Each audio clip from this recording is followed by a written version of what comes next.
Wow, that did really well. Huh.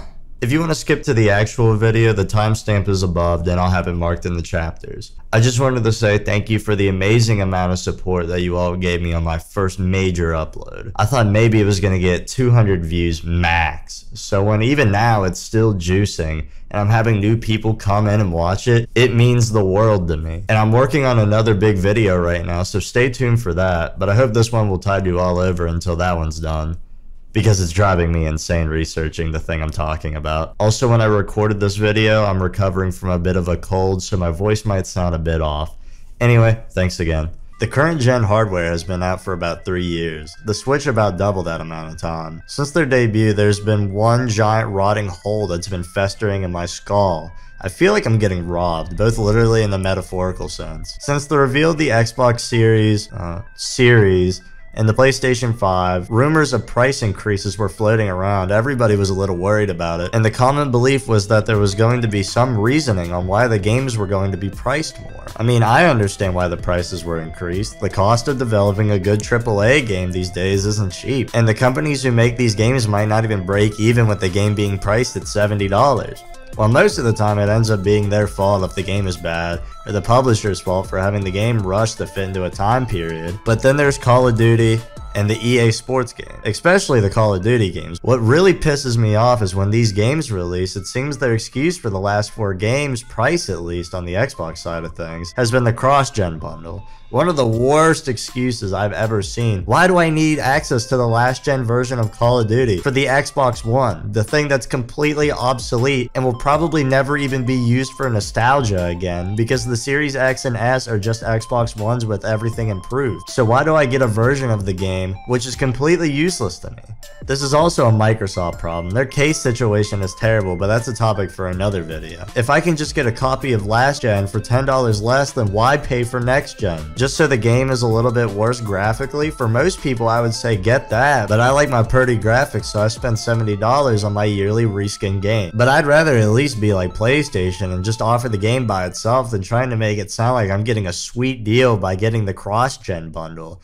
That's not even my major problem with these games. The big giant red siren blowing straight in my face is the fact that these games, wait for it, are not worth $70. Thank you. Yeah, I really am a genius. Yes, thank you. These games aren't worth the 70 bones I shell out to buy them yearly. There are games in 2023 that are AAA that aren't even $70 anymore. Activision, Blizzard, EA, Nintendo. I'm looking right at you, Miyamoto. I know this was all your goddamn idea. I usually shit all over Ubisoft, but I actually have a lot of respect for them, releasing the newest Assassin's Creed game for $50. It's a full 30-hour game, as much as any Assassin's Creed can be considered a game. But they aren't the only ones. Sega has been releasing games for $60 since the release of Next Gen. Every Yakuza game is usually 45 to 60 hours, and they're polished like fine granite. And when they release, they're $60. I'm not saying I'm not willing to pay $70 for a video game. I absolutely will. Mortal Kombat 1 was $70, and the story mode alone is worth that amount. God of War Ragnarok, which should have won Game of the Year, is a masterpiece and is worth the $70 I put into it. If increasing the price of these games $10 keeps these developers well compensated and they continue to make fantastic games, then I will gladly support them. But getting back, the reason Activision and EA knowingly get away with this price, the sad truth is that they know that they can. They have a monopoly on their respective genres of games. Sure, there are other multiplayer first-person shooters being made, but the brand of Call of Duty is so massive that these other games have zero chance of competing with the size of anything Call of Duty makes. It's not a quality problem, it's a quantity problem. EA is even worse on this factor. They hold the contract for every major sports brand.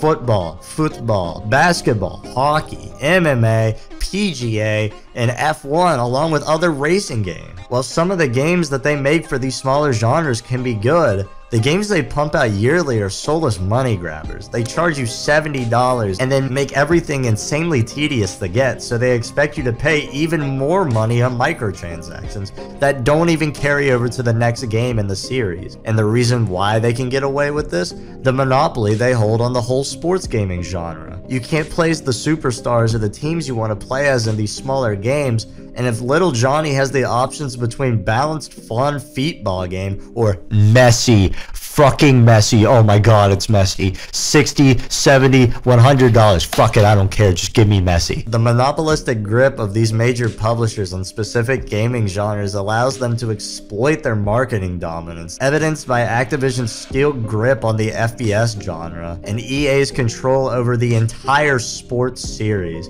The call for fair pricing and commitment to delivering substantial gaming experiences becomes imperative to ensure the continued support and satisfaction of the gaming community. Without quality control, we may spiral into absolute nothingness of video games.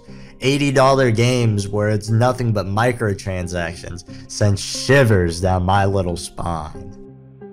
Really, that's all I had for this video. I kind of just threw a whole script together while I was at work today, just completely based off of the spite that I had for picking up MW3 yesterday and having to pay $70 for the cross-gen bundle. They could at least loot me up and fuck me and just let me buy the game by itself. It would look nicer on my shelf than having it be an Xbox game and an Xbox One game. It's just a spit in my fucking face. And if you enjoyed the video, make sure to like and subscribe. And I hope you guys have a good evening, morning, or night. Adios.